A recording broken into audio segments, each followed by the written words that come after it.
Good morning eighth class. बेटा आज आपका कार्यपत्रक है एट्थ। तो आज आपका 8वां कार्यपत्रक है। इसमें आपको सूक्ष्म जीव के बारे में बताया। सूक्ष्म जीव में आपको इसमें बताया गया है कि हम उसको किस तरीके से उसकी वृद्धि को हम रोक सकते हैं बच्चे। ठीक है, तो आइए चलते हैं, इसके बारे में हम पढ़ते हैं आज। बेटा खाने की जो चीज़ें होती हैं उसमें सूक्ष्म जीव की वृद्धि ना हो पाए उसके परिरक्षण के लिए हम विभिन्न उपाय करते हैं। तो उन विभिन्न उपायों के बारे में आज हम जानेंगे। तो चलिए हम पढ़ते हैं।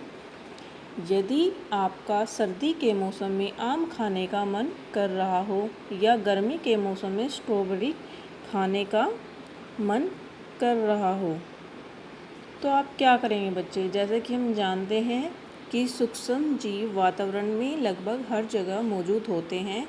यदि इनको उचित परिस्थिति जैसे कि ताप और नमी मिल जाए। बेटा सूक्ष्म जीव हर वातावरण में मौजूद होते हैं, हर जगह मौजूद होते हैं, लेकिन अगर जो उन्हें उचित परिस्थिति ताप नमी मिल जाए तो वो अपनी वृद्धि बहुत तेज़ी से बढ़ा लेते हैं। तो आप उदाहरण देख सकते हो, जैसे कि आजकल कोरोना वायरस फैल रहा है, उसको उचित तापमान मिल जाए, उसको सर्दी का मौसम ज़्यादा गर्मी ना हो जहाँ पर वो टेम्परेचर मिल जाए तो वो अपनी वृद्धि काफ़ी तेज़ी से बढ़ा लेता है। तो भोजन का संदूषण एक रासायनिक अभिक्रिया है जिससे खाने की वस्तु का रंग और स्वाद बदल जाता है। संदूषण मीन्स सड़ना।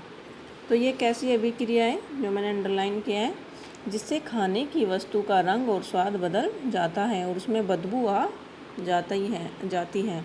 तो आप बच्चे देखेंगे, यदि आप गूंदा हुआ आटा 1-2 दिन बाद देखते हैं तो वो काला पड़ जाता है, मीन्स वो उसका संदूषण हो चुका है। उसी तरीके से आप ब्रेड को अगर जो छोड़ दें नमी वाले स्थान पर कुछ दिन बाद उसे देखें तो उसमें भी बदबू आने लगती है और उसका रंग बदल जाता है और खाने योग्य वो चीज़ें नहीं रहती हैं। तो भोजन को सूक्ष्म जीवों से बचाने के लिए हम निम्नलिखित विधियों का प्रयोग कर सकते हैं, जिससे कि हम पूरा साल हर तरह का फल और सब्जी और उनसे बनी हुई चीज़ों का मज़ा ले सकें। यहाँ पर बताया ना कि हम किसी भी मौसम में कभी स्ट्रॉबेरी खाने का मन कर रहा है और सर्दी के मौसम में आम खाने का मन कर रहा है, तो ये बच्चे में कहाँ से मिलेगा जब हमने उनको परिरक्षण कर किया हुआ होगा स्टोर्स वगैरह में, और हम उसे उसके मौसम के बिना भी उस फल को खा सकते हैं। ठीक है बेटा, तो यही सारी चीज़ें हमें बताती हैं हम परिरक्षण क्यों रखते हैं। एक तो भोजन को गलने और सड़ने से बचाने के लिए, दूसरा ताकि हम चीज़ों को उनके जो मौसम चल रहा है उसके अनुसार भी हमें उसके विपरीत भी हमें वे चीज़ें मिल जाएं। जैसे कि फल हम खाते हैं, आप आम खा ले सकते हो कभी भी, सब सेब भी अवेलेबल रहता है, सब्जियां भी आपको मार्केट में सारी अवेलेबल मिलती। क्यों? क्योंकि उनका परिरक्षण किया जाता है। ठीक है, तो चलिए भोजन को सूक्ष्म जीवों से बचाव या खाद्य परिरक्षण के उपाय हम पढ़ते हैं। पहला उपाय क्या है बेटा? रासायनिक उपाय। इसमें क्या होता है, जीवों और सूक्ष्म जीवों से बचाने के लिए कुछ रसायन क्या चीज़ें मिला देते हैं? रसायन मिला देते हैं। तो ऐसे रसायन का क्या नाम है? आपके ये एग्ज़ाम्स में काफ़ी बार पूछा जाता है, एकेडमिक व्यू से भी, और आप किसी कॉम्पिटिटिव एग्ज़ाम की तैयारी कर रहे हैं तो उसमें भी आपका ये पूछा जाता है। तो इसमें हम रसायन की बात करें तो नाम आता है कि कौन सा रसायन, नाम है उसका सोडियम बेंजोएट और सोडियम सल्फाइड। इन्हें परिरक्षक कहते हैं। आपसे पेपर में पूछेंगे कि उस सूक्ष्म जीव किसी एक सूक्ष्म रसायन का नाम बताइए। बच्चे प्रश्न आपसे पूछा जाएगा, किसी एक रसायन का नाम बताइए जो सूक्ष्म जीवों की वृद्धि को भोजन में बढ़ने से रोकता है। तो उसका नाम आप लिख सकते हैं सोडियम बेंजोएट और दूसरा सोडियम मेटाबाइसल्फाइड। इन्हें परिरक्षक भी कहते हैं। दूसरा है नमक द्वारा परिरक्षण। तो आप देखेंगे मांस, मछली, आम को सूखे नमक से ढक देते हैं जिससे कि सूक्ष्म जीवों की वृद्धि नहीं होती है। तो पहले ज़माने में क्या था, तो फ्रीज नहीं होते थे, फ्रीज कोल्ड स्टोर्स ये नहीं होते थे। तो जैसे बहुत ज़्यादा हमें खाना प्रिजर्व करना है, परिरक्षक करना है, तो उसके लिए क्या किया जाता था, जैसे मीट हुआ, चिकन वगैरह, उसके ऊपर नमक को डाल दिया जाता था ताकि वो काफ़ी समय तक चले। तीसरा है चीनी द्वारा परिरक्षण। अधिक चीनी क्या करती है, सूक्ष्म चीनी के प्रयोग से खाद्य पदार्थों की नमी में कमी आती है। जब नमी में कमी आएगी तो मतलब सूक्ष्म जीव की वृद्धि नहीं होगी। आपकी दालें भी किस लिए सड़ती हैं, या तो आपके गीले वीले हाथ लग जाते हो, या फिर हवा उसके अंदर चली जा गई हो, डब्बे के अंदर या फिर पैकेट के अंदर, फिर उसमें सूक्ष्म जीव पनपने लगते हैं। फिर है चौथा, तेल व सिरके के द्वारा। ये तो आप लोगों को सभी को ही पता है कि देखो, अचार हम डालते हैं या फिर सब्जी, फल, मांस या मछलियों का परीक्षण हम तेल व सिरके द्वारा करते हैं। अचार में हम क्या डालते हैं बेटा, तेल डाल कर रखते हैं ताकि वो गले सड़े ना। और आप देखते हो सिरका है वो भी काफ़ी सालों तक चल जाता है।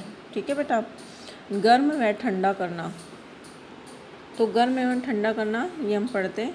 दूध को उबालते हैं जिससे उनके सूक्ष्म जीव नष्ट हो जाते हैं। ये बोला जाता है बच्चे कि कभी भी हमको कच्चा दूध नहीं पीना चाहिए, क्योंकि कच्चे दूध में क्या होता है, सूक्ष्म जीव, और वो पीने से हमारे शरीर में प्रवेश कर जाएंगे। तो इसी प्रकार भोजन को फ्रिज में रखते हैं क्योंकि कम ताप सूक्ष्म जीवों की वृद्धि को रोकता है।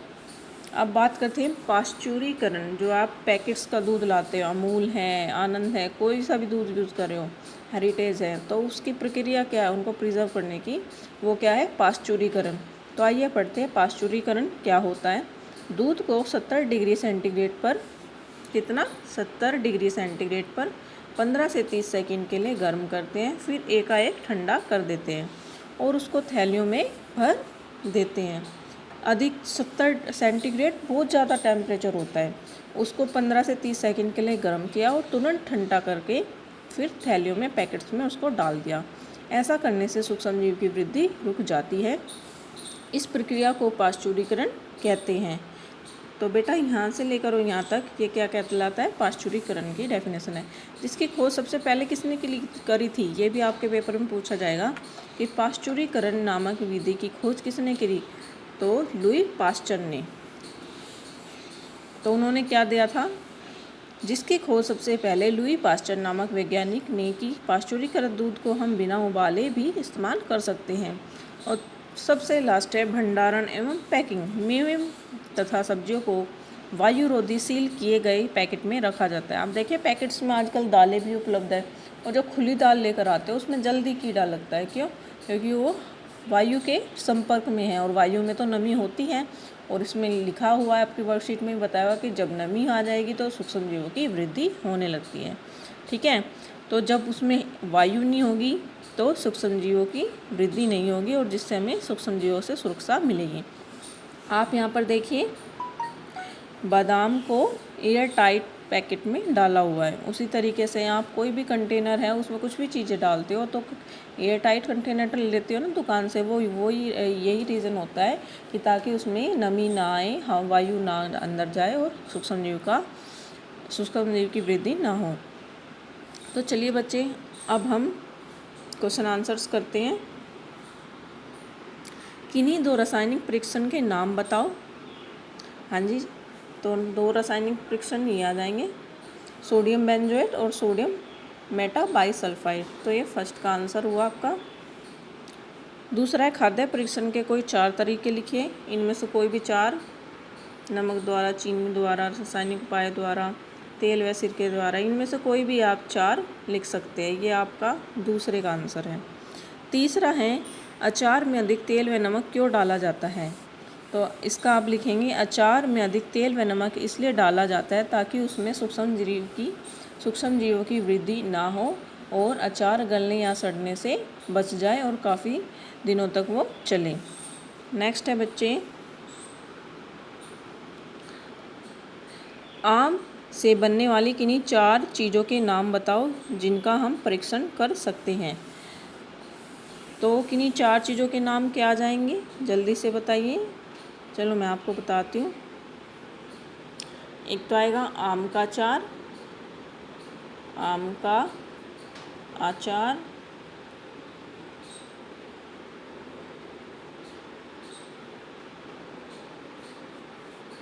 दूसरा जैम, तीसरा अमचूर, और चौथा क्या आ जाएगा? आम का अचार हो गया, जैम हो गया, अमचूर हो गया और आम की चटनी।